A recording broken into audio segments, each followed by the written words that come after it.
Hi, welcome back. Let's learn how to easily allow or disallow Siri ChatGPT Extension in iOS 27 on your iPhone and iPad.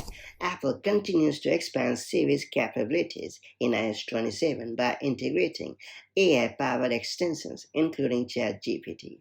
Once enabled, Siri can intelligently hand off complex requests to ChatGPT, helping you generate detailed answers, summarize documents, analyze images, brainstorm ideas, and much more. If you prefer to keep everything within Apple's built-in AI or have privacy concerns, you can also disable the ChatGPT extension at any time. The setting is completely optional and can be turned on or off whenever you need it. That said, let's get started.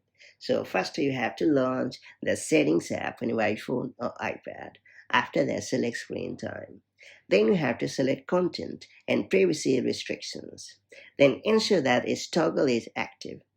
After that, choose Siri. Then you have to scroll down to the bottom of the screen and choose Extensions. And finally, select Allow or Disallow option depending on your needs. And that's about it.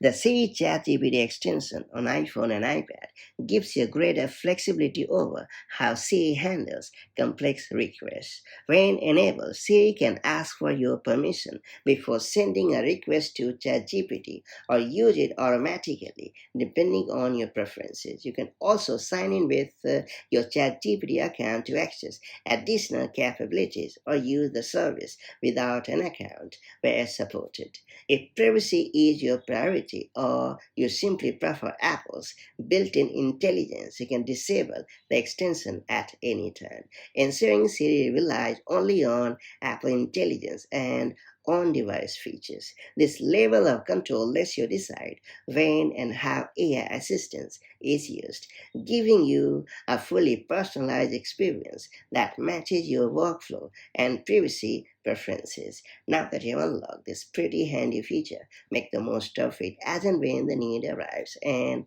I'll catch you up in the next one.